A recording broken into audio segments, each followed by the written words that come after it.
Alors on y va. Patrick Jagou, sentier d'auteur, la Jagou d'émission littéraire produite en partenariat avec la Société des auteurs savoyards. Aujourd'hui, j'ai le plaisir d'accueillir Georges Pernoud. Georges Pernoud, où êtes-vous né? Êtes-vous savoyard? Alors il paraît que ce nom est savoyard, ça on l'a toujours dit dans ma famille, mais j'en sais rien, j'ai pas fait de recherche particulière. Sans ça, mon père est allé monter un journal au Maroc, la Vigie marocaine, et je suis né au Maroc. Et alors à l'époque, vous allez voir que ça me rapproche d'ici, on nous faisait une cutie pour certaines maladies. Je devais être dedans puisqu'on m'a envoyé à Ifrane tout de suite, 1800 mètres de haut, et l'Atlas quoi. Et moi j'étais tout petit, j'ai commencé à faire du ski, puis voilà.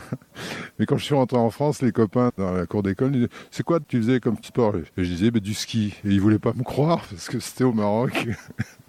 On m'a jamais cru. Et puis ensuite, je suis allé dans les stations françaises. Voilà, pour ça, j'aime bien la montagne. J'aime bien la mer, que j'ai découvert un peu plus tard. Un peu par hasard, je voulais faire caméraman. Je suis devenu caméraman et un jour, on m'a dit « Il nous faut un caméraman pour suivre la course autour du monde anglaise. » Et je dis, mais j'ai jamais fait de bateau, mais j'étais célibataire, les Anglais aiment les assurances pas trop chères.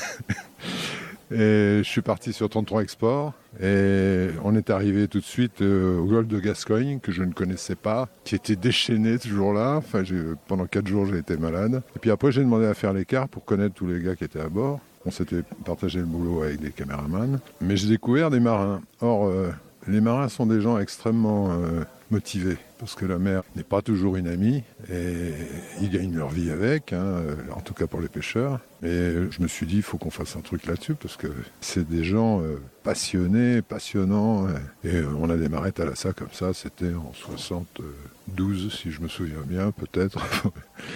Voilà, et c'est comme ça que j'ai découvert la mer, qui est un monde, il nous est hostile. Nous n'avons pas de branchies, donc il faut faire attention. Alors, Georges Pernoud, on vous a connu présentateur vedette de Thalassa pendant des années, plusieurs dizaines d'années. On vous découvre écrivain. Georges Pernoud, dans quelles circonstances avez-vous commencé à écrire ? Alors j'ai écrit un bouquin sur le 33 Export, parce que j'avais tout, j'avais les images, j'avais tout, ça a été facile. En revanche, tous les éditeurs m'ont appelé quand il y a eu les 40 ans de Thalassa. Ils voulaient un livre sur la télé, j'ai dit non, je ne ferai jamais un livre sur la télé. Ça n'a pas beaucoup d'intérêt à l'intérieur. Et un vieux copain à moi, il était journaliste quand j'étais jeune caméraman, et il est venu me voir, il avait monté une boîte d'édition. Il m'a dit non, moi je veux pas un truc sur la télé, moi je connais ton parcours, j'aimerais bien que tu fasses un livre sur ton parcours. Et je m'y suis mis, en plus du boulot quand même. Mais ça m'a amusé. Et j'avais fait déjà des bouquins, mais des bouquins photos, donc c'est pas pareil. Et je mets toujours dans les dédicaces que ce livre n'est pas tout à fait un livre, c'est un parcours.